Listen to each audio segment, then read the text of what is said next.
Hey everyone, this is Kyle Lamont, the founder and host, with a quick update. Concertcast and the production company Good to Go Studios are now part of Vemory, a platform dedicated to gig tripping and concert culture, made for fans who go the distance. You can learn more about Vemory at VEMORII.live. Here is where you can also subscribe to our new talk show. It's called Concert Chat, and it's the only video podcast reviewing music venues and the performance immediately after the encore, all from a car parked outside the venue. It's a ticket holder tell-all.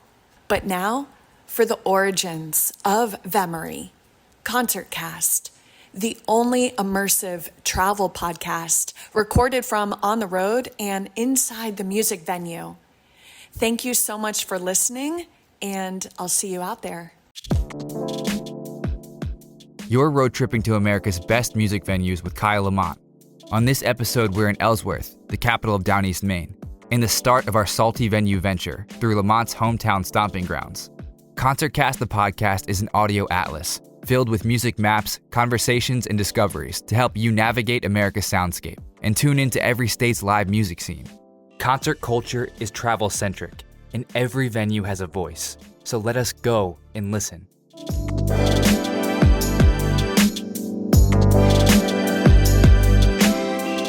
This episode is powered by Flexit Cafe, located on Main Street in downtown Ellsworth. Flexit is more than great food and drinks. It's Ellsworth's living room. FlexitCafe.com for more.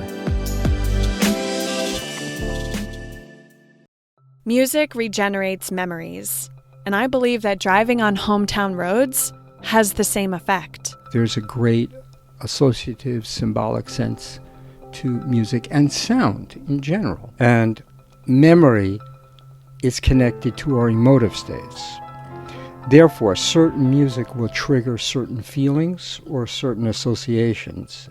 That's Alan Wittenberg. He's a music therapist from Surrey, Maine, who helps me understand why listening to music while driving can make you feel so nostalgic. It allows one to be more with themselves and find out new things about themselves. The fact that it can grab you by surprise is really hard to figure out intellectually. And sometimes when certain music is playing, it's as if time is suspended and I can mindfully move around these moments and continue my search for solace. Music is a great cathartic agent. It's also a great exploratory agent. It helps us find a more complete or a deeper sense of what that time was. I'm from a coastal town called Sullivan. It's 25 minutes from Ellsworth, which is our region's urban center. So simply running errands into town stirs up sights from my past. For instance, there's a mom-and-pop general store down the street that's been around for years, and when I drive by it, I'll see a phantom of myself as a young girl, pumping gas for my grandma as she sat in her wood-paneled station wagon, puffing on Marb Reds and tuning the AM radio dial. So the music, once again, is that bridge. In this case, it's sort of a time bridge. It's a being bridge.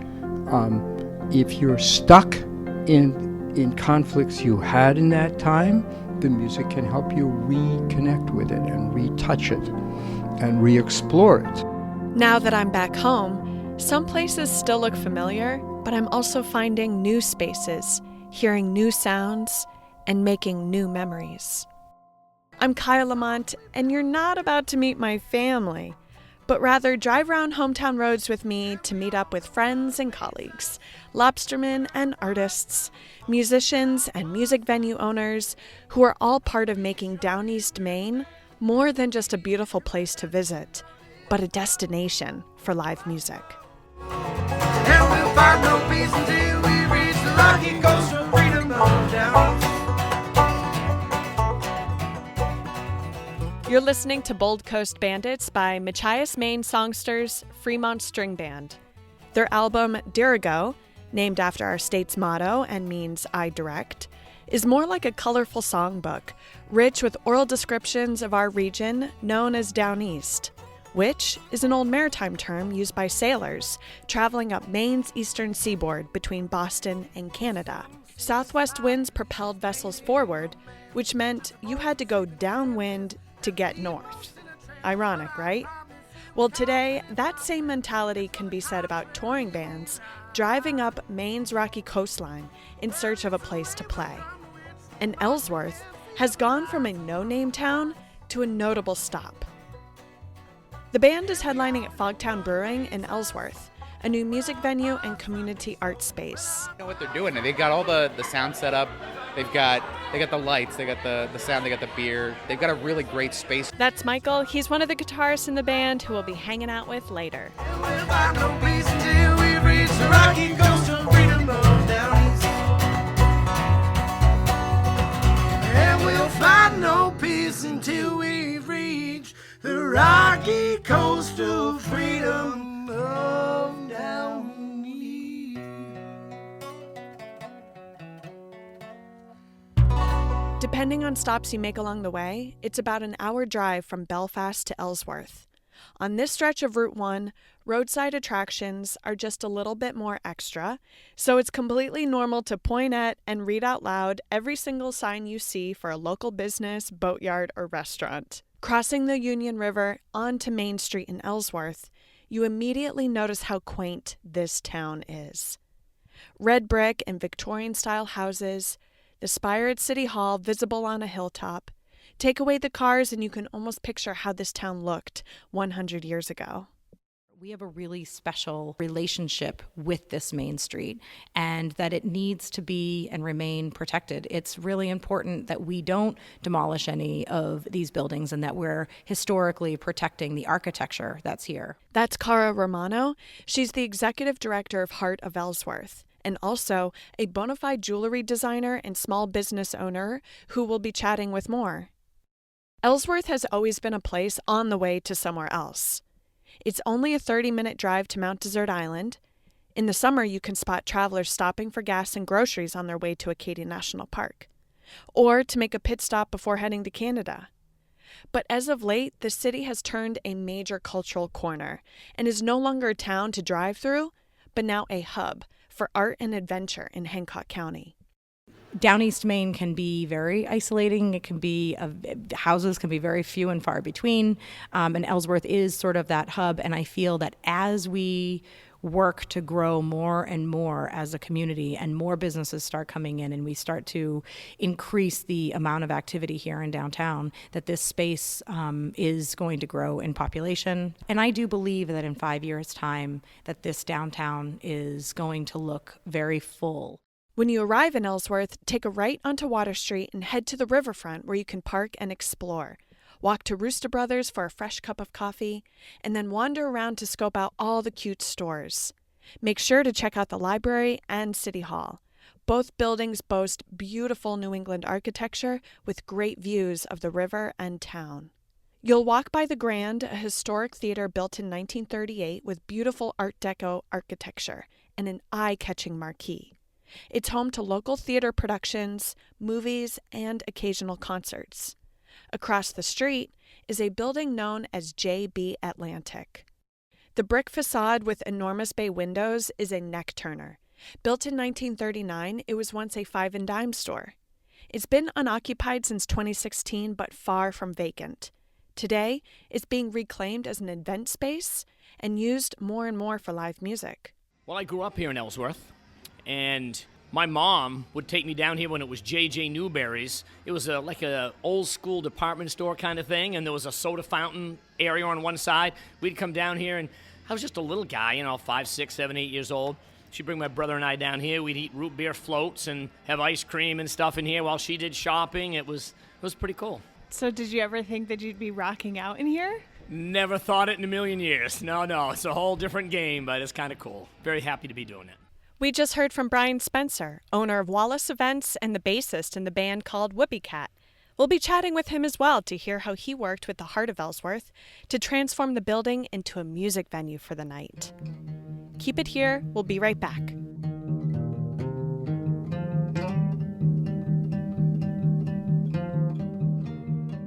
It's a cold winter day in January when I pull up to the JB Atlantic building.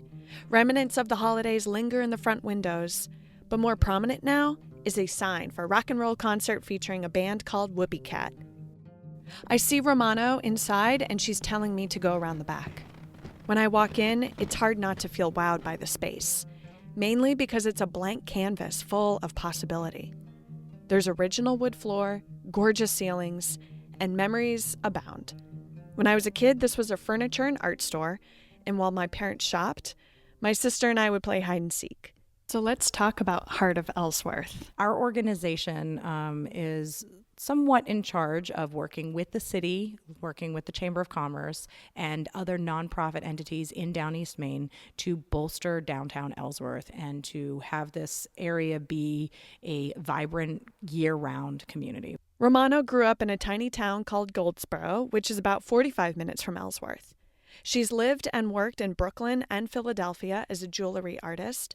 My work is influenced by the quiet of here and the geometric influence that does happen in nature, because there is a lot of that. But came back home to support other artisans by opening a boutique store called Coat. And it's a really, really great nurturing place for artists to set up their studios and to work.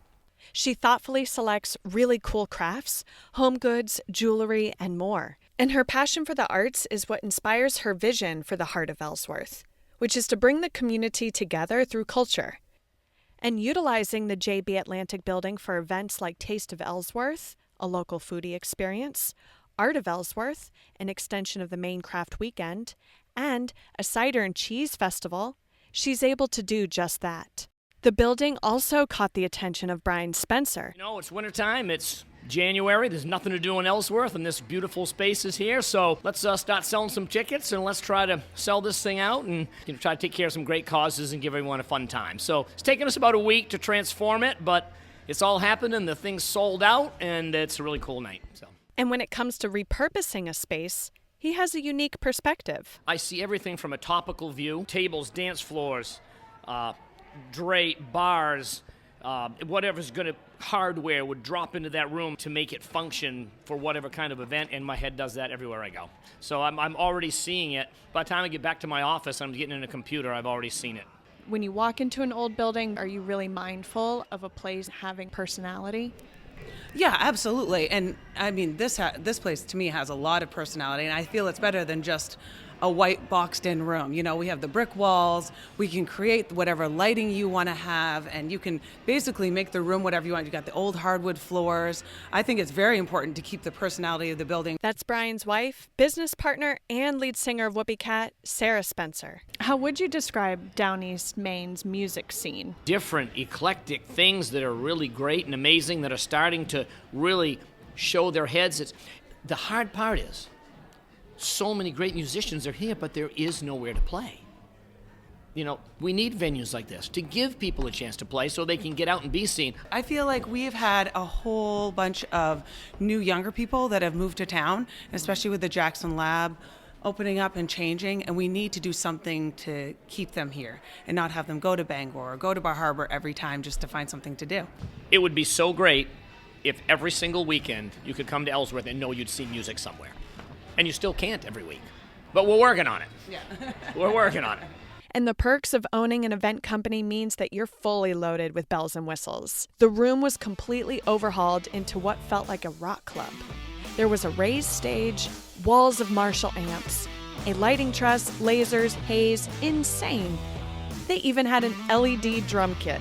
I'm obsessed with that drum kit. I mean, if you're gonna have a drum kit, you might as well have some lights in it. I know, you might. Hey, you gotta have a lighted drum kit. Absolutely. One thing that is a constant and will probably always be this way is that Ellsworth is the county seat. So you have people from all walks of life. We sort of know no boundaries when it comes to genre. We really want folks to come in, and we want folks to be able to be who they are and to just play live great music.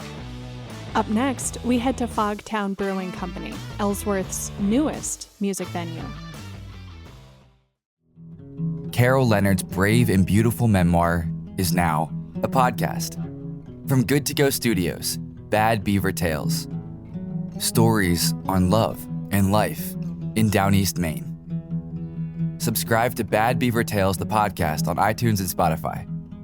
In addition to a lot of young scientists moving here to work at the Jackson Lab, there's a digital take on the Back to Land movement, or Homesteading 2.0, happening as well, where nature-conscious hipsters who thrive on solitude and who install Wi-Fi shortly after digging a new well are sprouting up too.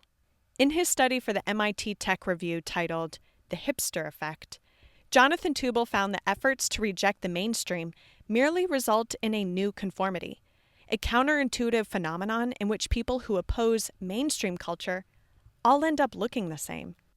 So when news broke that a microbrewery was opening up downtown, I was excited to know that I could go to Ellsworth for conversation and live music, not just for groceries. And even though I don't drink anymore, I can rely on knowing that a brewery, for the most part, is where you can go to conform with other non-conforming conformists. You look around and you don't realize that maybe there have been 50-plus-year-olds in the tasting room like all week, and then you have a music event and you look around and there are people coming down from other towns, 30, 40, 50 minutes away, down from Cherryfield, Downeast, Maine, wherever, and you're like, wow, there's a bunch of 30-year-olds here dancing to this music, and it's really cool. And the older people who are regulars and who are sitting at the bar also think it's great. And they'll tell us, they'll say, you've done a great thing here by making this space, and we didn't know there were so many young people in this area. Where did they all come from? I don't know. Some of them look like they've come out of the woods, but they come here because they want that connection. That's John Stein. He's the co-owner, sound engineer, and brewmaster of Fogtown, Ellsworth's newest brewery and music venue. And in this saturated state of craft beer, their narrative, strong mission statement, and commitment to using local ingredients is what makes them stand out. The Downeast Salmon Federation came in here the other day because we did a fundraiser from the last year and brought in a bag of smoked smelt. It's like, we just caught these, I smoked them, here, make these into a beer. And I was like, yeah, that's crazy idea, and I'm going to try it for smoked fish stout. And I don't know, it's just like kind of what we live for. It's like, will it be fun? Is it good? Does it fit with our mission? Is it like ethical and help the community? And hopefully it's also like cool and weird and people get into it in some way. Would you say just, to call a spade, you saw a need for an awesome live music venue or space or brewery in Ellsworth and you just came in and filled it? Spade. Yeah, spade. That's Ian Heisey. He's the co-owner, a community activist, a local school teacher, and also the talent buyer for the venue.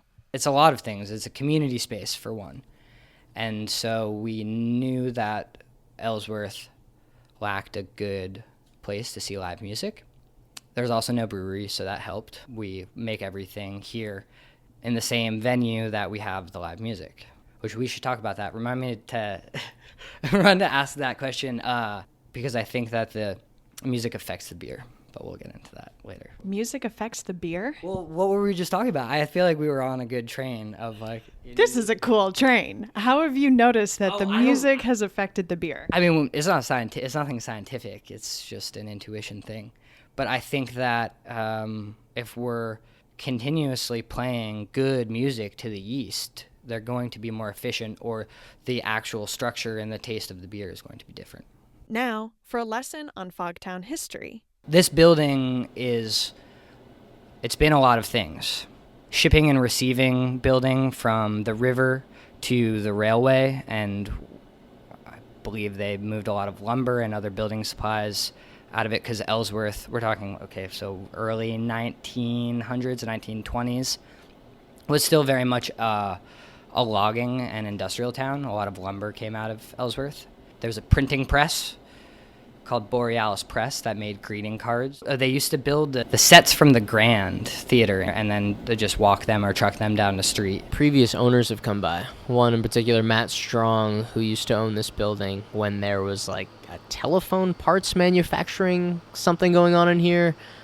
He's come in, sat at the bar, looked up at the ceiling, and just said, And I was like, what are you talking about? What are you looking at? He said, well, see those the patches of new spruce and pine that have patched up the old, like, 100-year-old hemlock? I put that in because a truck came in the loading dock and, like, busted through the floor on the floor above us. And the tires were hanging down through the ceiling, and they had to winch it out somehow and then put in new wood to patch the holes up. So, but he was fascinated. He, like, remembered the whole project, and I showed him the brewery, and he, gave me some really good tips for improving some of our electrical work. He's kind of like an all-around electrical genius, so that was great. Once John and Ian connected with the owners of the building, it was game on to redesign and remodel the place. When I saw the space, did I know it was the perfect spot for Fogtown? Did I just know? I was like, no, it was a basement. It was filled with crap. Shit. Can I say shit? We're not on the radio, right? Cool, that's fine. Finding contractors that could work with us, because this is, especially in this area, this is stuff that people don't do. So asking a plumber to wire up, a large dairy tank repurposed through a Renai so that it recirculates and heats up overnight, and then put like 7 valves on it so I can send that water to 7 different tanks if I want to. We went through 3 or 4 plumbers in this space before we found one that was like, yeah, I've never done that before, and if you'd asked me to just do normal plumbing, I would probably say no, but this is exciting, so I want to take the job. So finding people who wanted to try to create new systems and get creative with their skills for the stuff that we couldn't do. Everything about this operation has been communal. Immediately when you come in here, it has that Maine feel, which is like, people's dooryards. We like collect things and use them and fix it ourselves. And then the collaboration between all of these different people who might give us ingredients, that's a very Maine thing for me as well. People coming up to the bar, having a couple beers, have a conversation with me or Ian, and before you know it, we're talking about like the seaweed history of Maine and how people used to use it. And, oh, by the way, like we work at Maine Coast Sea Vegetables, and here's 2 pounds of dried kelp. Can you brew with this? And then us saying, yeah, why not? You're here, we're here, let's do it. That's a very Maine thing. And a special shout out to Sarah Baldiga, a local graphic designer who has given this place a wicked cool logo. The room is quite minimal. There are succulents in every corner, a red octopus painted on one wall, 2 large handmade tables, a chalkboard with a beer menu, a rug laid out in front of the garage doors, and there's a drum kit on top of a big closet. But it's not where the drummer plays. Do bands come in here and think that they're playing on top of that riser or that loft space? No band has ever asked, is that where the drummer plays? The bands get here and they know that they're playing like right down there, but customers always ask. I think some of them to be cheeky, but then some of them are really concerned that the drummer might play up there. And one of these days we're going to get someone up there just to... Definitely. We'll get somebody up there. And make a night of it. We are living in a desperate nation. You're listening to Beach Trash, a punk band from Jonesport, a town that's practically halfway up the coast to Canada from here. It's fronted by a lobsterman turned drag queen, and we're heading to their live show at Fogtown next. Power is weak. We don't find what we see. Despite it being a brutally cold January night, people have come out to celebrate Fogtown turning 1 year old. Locals are dancing on picnic tables and hanging out around heat lamps and fire pits, while Beach Trash performs through fogged-up garage door windows. The 49-person capacity venue is maxed out, so Ian is taking names at the door and adding them to a waiting list. But that isn't stopping people like Corey Chandler, a local photographer who also owns a boutique marketing company, from enjoying the vibe outside.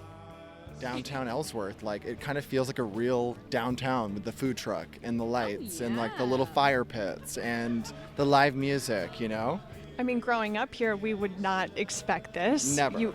We would have to go to Bangor or Portland. Exactly, or the dirt roads, back roads. Beach Trash is alluring, mainly because of Sandy River, who stands 6'5", and that includes his black beehive wig.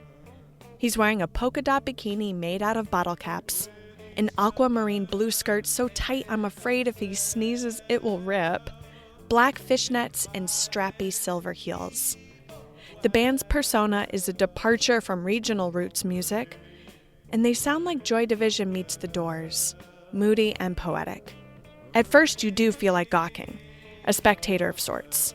Sure, you've seen drag queens on TV or in the city, but not one from rural Maine who looks like he's been rolling around in a foamy heap of knotted rope, Mountain Dew bottles, and discarded bait bags. He's crafted a persona that, like many artists in the region, mirrors our surroundings, rugged and beautiful. But the talent of the band and strong lyricism brings you back to musicianship as a whole, and you shift from spectator to group camaraderie, cheering for progression in our rural region, to be traditionals with a twist. And before long, you're a groupie. The crowd is going nuts for this band, and when Sandy gets on top of the barnwood tables, which are nailed to the floor because of a fire code, definitely a drawback of the venue, but I digress, the crowd loses it. Cabin fever has found an outlet. After their rowdy set, I head outside to cool down and take in the scene. People are still waiting to get in, but it's less of a line and more of a lounge. I see Sandy smoking a cigarette on the outskirts and talking to a mutual friend. What does it feel like after a performance like that? I'm really sweaty, but I feel really good and tired. I need to take all this shit off. Do you use baby wipes? No, I use Dawn dishwashing detergent, literally. And moisturizer. You gotta moisturize. Do you just feel it like I need to get up on this table, or is it like you know you're going to get on the table, it's just a matter of when? Yeah, it's that. I am that bitch, and I own it. When I get up on a table, I get up on a table. Save your soul.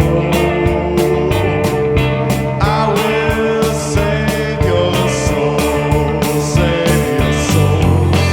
Save my soul. Save your soul. Save my soul. Save your soul.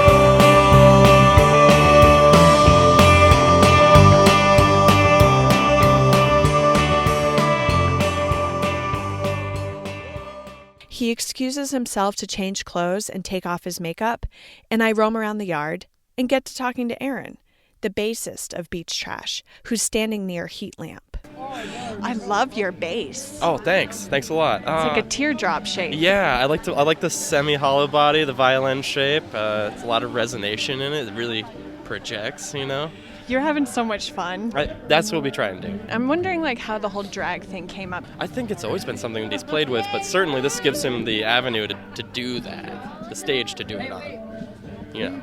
And everyone's so welcoming and fired up about it. No one's weird and even Downeast, yeah, surprisingly. The fact that he is also a lobster fisherman, with his father by trade, that just adds a whole new quirk to the whole thing, and it's cool. I think it's a great time. In part 4 of our Downeast road trip, Aaron and I will continue our conversation about being a musician in Machias, a town where the headliners are from. What do you think of the Fremont String Band? It's I love them. Actually, yeah, it's Machias taking over Fogtown tonight. And actually, I currently live in the house where all these guys started playing. So I'm around those seasoned walls all the time. And, it's come full circle now. We've made it as far as Ellsworth. Amy +1. Amy +1. I love that. I'm in. We're in. I squeeze inside and head towards the back of the venue. While switching out batteries, I hear gentle harmony coming from in between 2 steel barrels. It's the Fremont String Band warming up for their set. I get goosies because the vibe is so tender, yet charged with creative energy. I drift away with the last morning star. Carry the notes of my song. Cling to your lover like frost on a window pane. Let the sun reach out, warm you wherever you are.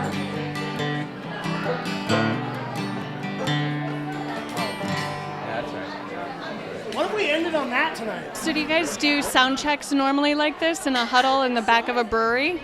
The breweries help us, we help them. They send us to other breweries. It's a good relationship. What do you guys think of Fogtown?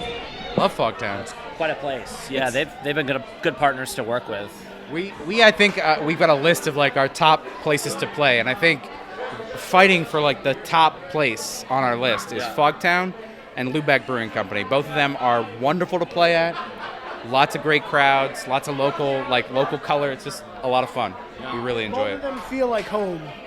The four-piece band met while going to college at the University of Maine at Machias, a smaller town known for its grit and charm. I grew up in southern Maine, but when I moved to Downeast, Maine, I was so enamored with the culture and the people and the lifestyle and the places. That's Landon Guptill. He's the guitarist and songwriter. It's like the best place that I know of to fill up my creative tank, just because it's the realest place that I know. I can sense their anticipation and notice their eyes darting around, looking for the go-ahead from Stein that it's their turn to play. 3 of the guys start making their way to the front of the house, but I stay back with Ryan French, the upright bassist. I want to see how he's going to maneuver this massive instrument. What is this bad boy called? It's a Engelhardt from Germany, and I got it when I was like 14 years old, and has managed to live that long. So, has it molded into you? Yeah, I would say so. It's hard playing I've played other basses over the years, and this is the one that feels like mine. The neck is broken off 3 times actually, and most people would have quit after the first break, and I just keep hammering it back together and gluing it. Oh, this is going to be so fun watching you try and get through the crowd with this. I just keep walking and wait for people to get out of my way. It usually works. Okay, so we're walking behind him. He has this big upright bass, and the crowd is parting. The band is a muck boot or LL Bean duck boot stomping good time, a legit crowd pleaser, and a perfect way to close out Fogtown's birthday bash. One more time. If I never know more, see you again, I want to be there. Since their inception, Ian and John have brought in some eclectic bands that are on the Americana folk, roots rock, and reggae side of the spectrum. Almost off the bat that we wanted to focus on original music. It's not really about bringing people in and getting music that they want to dance to and making us money. It's about supporting the art. At any venue, the role as a talent buyer or program director is a way to give identity to a place, where people can expect a certain type of experience based on patterns of previous events.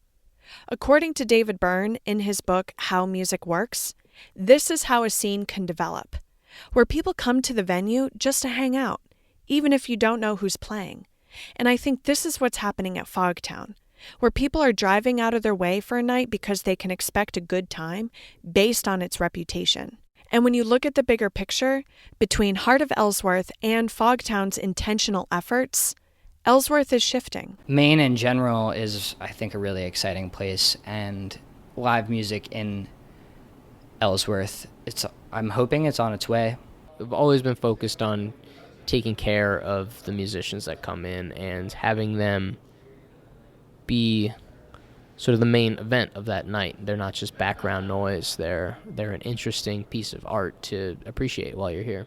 What do you love most about your job and role and position in the community? I love a lot of things about it, but I think what I love most is that it's always different. And that's what I like about Ellsworth. It's different. And because of that, outliers are stopping here, not just driving through. Walking into a music venue, whether it's a concert hall or an old department store or a brewery, has always been an emotional experience, one that brings out the best in me. And like being home, it's something that can't be described, just felt. Oh yeah, it just grabs you by everything you got. I mean, when it happens, and you don't want to be anywhere else. And you feel more integrated. You feel more you. And you feel more connected.